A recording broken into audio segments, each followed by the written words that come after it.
Thank you, Mr. Speaker. I rise to seek a statement of Birikani-Kisimenyi Borehole project.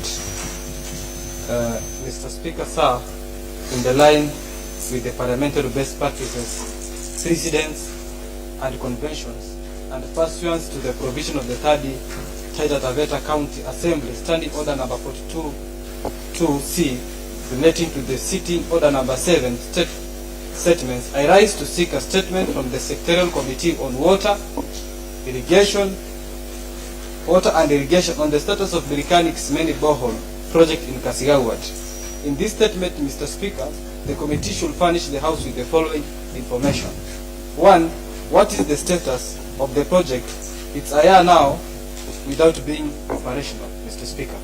Looking at the fact that it is a dry, there is no water. It's a drought that has ravaged our ward and our county for a period of almost 2 years now. There is no water, Mr. Speaker, and the project that has been there, very helpful. The project is not operational, and it was very prudent because they had a meeting with the villagers on that site. They wanted to know what is the status of the project, because whoever was in charge has abandoned the project. There is no maintenance, there is no water services, and our attempt to seek information from the respective bodies did not yield any fruits. So as we stand today, there is no services of the water borehole, Mr. Speaker, and that's why it was prudent for us to seek to know the status of this project, Mr. Speaker. Number 2, who funded the project and why is it not being handed over to the community, but instead to Taveta, Mr. Speaker? The project, as it stands, the community is in confusion. They don't understand whether the project was a private property, was it a county government property, was it a donor-funded project, Mr. Speaker? And they have been paying for the water services all this time since it was commissioned, Mr. Speaker. And we found out that Taveta has been collecting some fees there. There are some levies. They had a meter that was fixed there. So I confirmed that the project was not handed over to the community, then henceforth to the Taveta. But Taveta came in directly to pick the project. So, Mr. Speaker, it was good for us to understand who funded the project, so that we were able to understand, was this supposed to benefit the community or what, Mr. Speaker?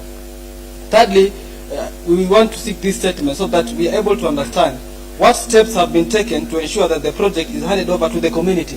Mr. Speaker, this is a community project at some point. I believe so, and I believe, Mr. Speaker, it should have been handed over to the community for them to operate it or manage it. Maybe if it was under community, Mr. Speaker, we should not be having the current challenge that we are having. It should have been able to be operational. We'll be able to have water, Mr. Speaker. I'm unable even to allocate funds from this, from my ward to the project, because I don't understand if it is actually supposed to be in the community, Mr. That's why I need to understand what are the steps, whoever was in charge, to make sure the project is fully handed over to the community so that we can be able to manage it, Mr. Speaker. With that, Mr. Speaker,